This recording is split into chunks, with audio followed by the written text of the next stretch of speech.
Hey everybody, welcome back to another EDH video. This is day 5 of 25 days of deck building. Today we are on mono green. We are on we're going to be building Eladamri Korvecdal. I think that's how you pronounce that.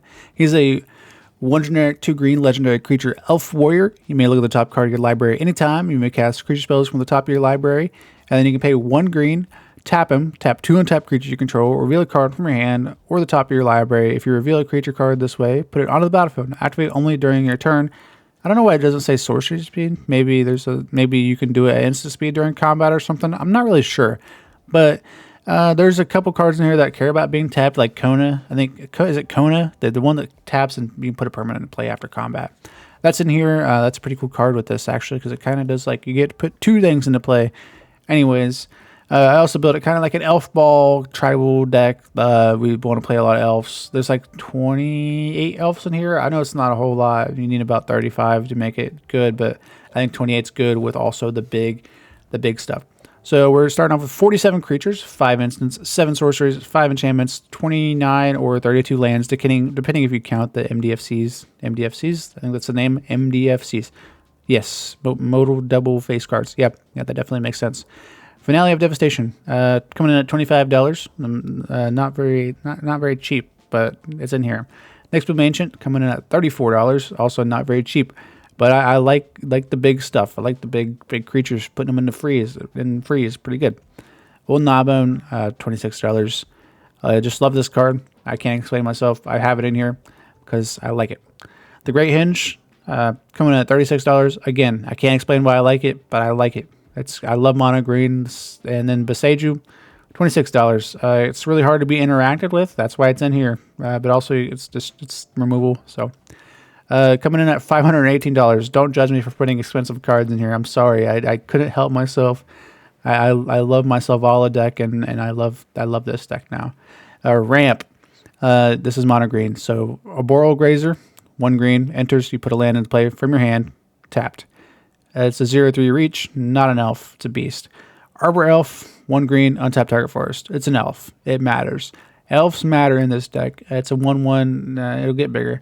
Birds of Paradise, 1 green, add 1 mana of any color. It's kind of bad in this deck because it's monocolored. I think Birds of Paradise really shines in more like 3 to 4 color decks. But next up, Boral Druid, 1 green, tap it for a generic, and it's also an elf. It's a 1/1. It matters. Canopy Tactician, 3 generic and a green. Other elves you control get +1/+1, and you can tap it for 3 green. So it's a better Lana War tribe. Anyways, Circle of Dreams Druid taps for green for each creature control, and then it's also an elf, and it costs 3 green mana. Delighted Halfling, not an elf. 1 green, tap it for a colorless, or you can tap it and add 1 mana of any color. Spend this mana only to cast legendary creature spells, and they can be countered. Elvish Mystic, 1 green, taps for a green. It's an elf. It matters. Trust me. I keep saying it matters, and I will keep saying it matters until I get it into my own head. Elvish Spirit Guide, exile target, or exile it from your hand. Sorry, I don't know why I said target. And add a green. And then Fenrir Elves, 1 green, tap it for a green. It's an elf. Elf Druid, actually. Elf Druid. Lana War Elves, green, taps for a green. Elf Druid. You know, I wonder how many druids there are. There's probably like 19 or something. I feel like a lot of elves are elf druids. Lana War Tribe, taps for 3 green, costs 3 green. It's a 3/3. Elf has 3 letters in the name. It all just lines up. Marwyn the Nurturer, 2 generic and a green. Whenever another elf enters the battlefield under your control, put a counter on her, and then add amount of green equal to the Marwyn's power. Old Gnawbone, 5 generic, 2 green, flying. Whenever a creature you control deals combat damage to a player, create that many treasures. I like it. Priest of Titania, 1 green, 1 generic, add green for each elf on the battlefield. On the battlefield, does that count your opponents? Utopia Sprawl, enchant forest, enters, choose a color, which is in green, and then the forest taps for an additional color of that chosen mana. It's just basic ramp. Wild Growth, 1 green, enchant land, and then that land taps for an additional green. You don't have to. You can choose any land, so just whatever one you want.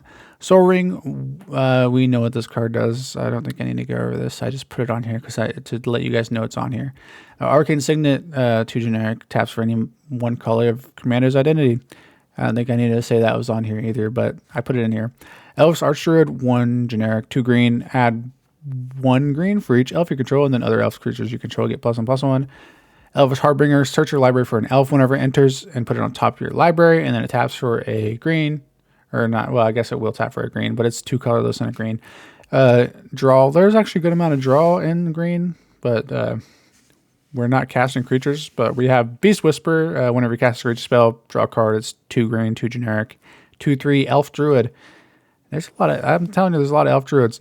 Disciple of Freyalise, 3 generic, 3 green. Whenever it enters, you just sacrifice a creature and then you draw cards and gain life where X is that creature's power. Growing Rites of Illimok, it's you look at the top 4, put a creature into your hand, and then put the rest at the bottom of your library, and then you flip it, and it becomes a Guy's Cradle. Leaf Crown Visionary, 2 green. Other elves you control get +1/+1, and then whenever you cast an elf spell, you may pay a green. If you do, draw a card. Last March of the Ends, 6 generic, 2 green. This spell can be countered. Draw cards equal to the greatest toughness among creatures you control. You may put any number of creature cards from your hand on the battlefield. Regal Force, 4 generic, 3 green. Whenever it enters the battlefield, draw a card for each green creature you control. It's not an elf. It's an elemental. It kind of sucks, but it's okay. Rishkar's Expertise, 4 generic, 2 green. Draw cards equal to the greatest power among creatures you control. You may cast a spell of mana value 5 or less from your hand without paying its mana cost. Veil of Summer gives your stuff protection from blue and black, and you draw a card if they cast a blue or black spell this turn. The Great Hinge basically is ramp and draw, but whenever a creature enters the battlefield, you draw a card and put a +1 counter on it, and then you tap it for 2 green, gain 2 life. Staff of Domination goes infinite with literally everything in Magic the Gathering, but you can pay 5 mana and draw a card. That's the only reason why it's in this category. Elves. There's a lot of elves in here.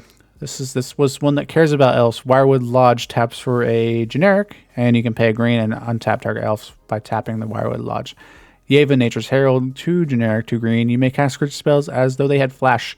So you can kind of do the Eladamri thing on other people's turn, like casting it from the top of your library. Well Wisher, 1 generic and a green. You tap it and you gain 1 life for each elf on the battlefield.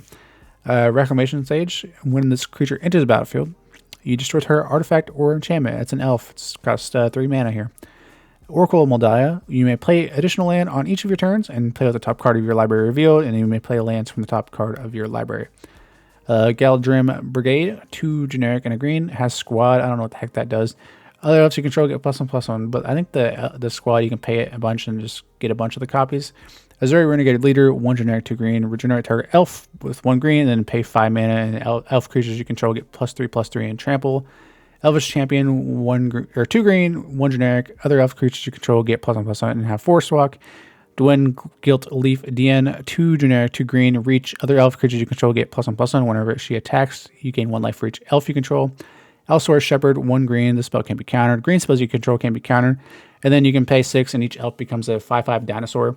Dionys, elves you control have, whenever this creature becomes tapped during your turn, untap it and then put a +1/+1 counter on it, and then that trigger only happens once each turn for each elf. Removal, there's a good amount of removal, but not a lot. So first up we have Terracodon, 8 mana. It's a big thing we can put in for free, but then you destroy up to 3 target non-creature permanents, and they create a 3/3 elf. Kogla, 6 mana, 3 green, enters battlefield, fight up to 1 target creature, and then whenever it attacks, destroy an artifact or enchantment. Azuri's Predation, 5 generic, 3 green. Whenever you cast it, you create a 4/4 for each creature your opponents control, and then they fight. Bridgework Battle, it's a fight spell that your creature gets +2/+2. It's 2 generic and a green, has an MDFC land on the back. Beast Within, 2 generic and a green, destroy target permanent, and then the controller creates a 3/3 green beast.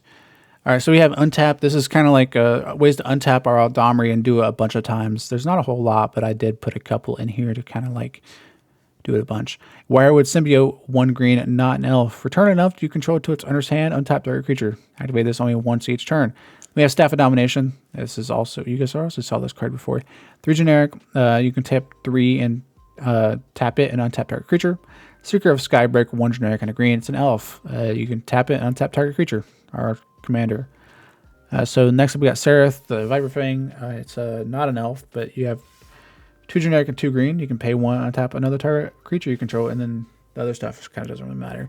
Korean Ranger, 1 green. Return target force you control to its owner's hand, untap target creature. We're going to be untapping our commander a lot, to be honest. Mage Red Stone, 2 generic. Artifact, 1 mana. Tap it, untap target creature that has an activate ability with a tap in its symbol. Then we have Legolas's Quick Reflexes, which is kind of like protection, but it untaps our creature, and then it deals damage to like the I don't know, it's so much. A Wirewood Lodge, we already went over this. We know what this one does. If you don't, I think it was like in every elf deck ever printed. Scarab Ranger, one green and a generic. Protection from blue, flash flying, return target first you control to your hand, and then untap a creature. We have random. I didn't really know where to put this stuff at, but this is big stuff is what I should have did. Worldspine Worm, that's a 11 mana thing. Whenever it dies, you create 3/5/5 worms.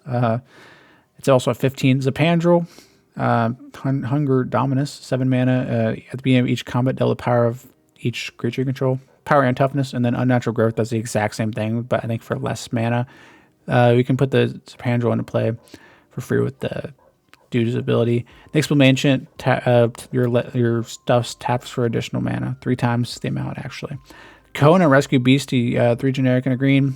Second main phase, if it's tapped, you may put a permanent card from your hand on the battlefield.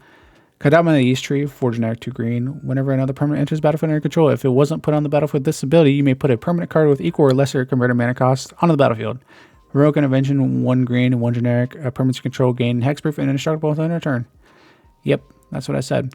Impervious Great Worm, 10 mana, 7 generic, 3 green, convoked, indestructible, 16/16 worm, not an elf. I'm kind of sad about that. Greenstone Zenith, X and a green. Search the library for a creature card with mana value X or less put on the battlefield, then shuffle this into your graveyard, or into your library, sorry. Gulta Stamping Tyrant, 5 generic, 3 green. Enters the battlefield, put any number of creature cards from your hand onto the battlefield. Finale of Devastation, it's a way to win, but also search. You pay X and 2 green, and then if X is 10 or more, they get +X, and haste. And you also search. I don't know if I said that. Enraged Forerunners, 8 mana, 5 generic, 3 green. Whenever it enters, each other creature gets +2/+2 in vigilance and haste, I think. Crater Hoop Behemoth, everybody knows what this card does. They get +X, where X is the number of creatures you control, and also trample. Quartic Crossroads, 1 green. All creatures have haste. This affects your opponent's stuff too, but I think we're going to be able to use it better. Lightning Greaves, equip creature has haste and shroud, equip 0, just to get our Eladamri doing stuff real early. Balligate Recovery, 2 generic and a green. It's an MDFC on the back, and then return target creature card from your graveyard to your hand. I guess it is it is an MDFC, not on the back. I don't know why I said on the back. Anyways, lands, 24 forests. This is honestly a pretty low land count, but I feel like I can counteract it with the amount of elves and stuff I have. Anyways, Garden of Freyalise, enters the battlefield. You may pay 3 life. If you don't, it enters the battlefield tapped. This is the backside of that 6 mana elf. Beseiju, you can discard it from your hand and destroy target artifact, enchantment, or non-basic land an opponent controls. Pretty good. Castle Garenbrig, enters the battlefield tapped unless you control forest, and you tap for a green, then you can pay 4 and add 6, pretty much. You can only use it to cast creature spells. Wirewood Lodge is on this video 3 times, but we already know what it does because I've said it twice, so I'm not doing it. Shifting Woodland, enters the battlefield tapped unless you control forest, taps for a green, then 2 and 2 green. It becomes a copy of target permanent in your graveyard if you have 4 or more card types in there. Illimak, Cradle of the Sun, taps for a green. It also taps for a green for each creature control. It flips from Growing Rights of Illimak, whatever it is. Dryad Arbor, land creature, Forest Dryad. I don't know why it's in here. I think it's just so that I can tap Eladamri and tap it. Balligate Recovery, enters the battlefield tapped. This backside of Balligate Recovery. That's Balligate Sanctuary, not Balligate Recovery. I said it wrong. Anyways, it comes in tapped and taps for green. It's one of our MDFCs. So I put it on here because I wanted to let everybody know that I had MDFCs in here because there's 29 lands, but there's actually 32 at the MDFCs. 29 is kind of low, but I can make do with what I got in mono green. Anyways, nobody's going to hear my rambling. You've been hearing my rambling all video. Nobody ever watches to this end. If you watched all the way to the end, comment mono green is the best and mono blue sucks because mono green's better. Anyways, peace out.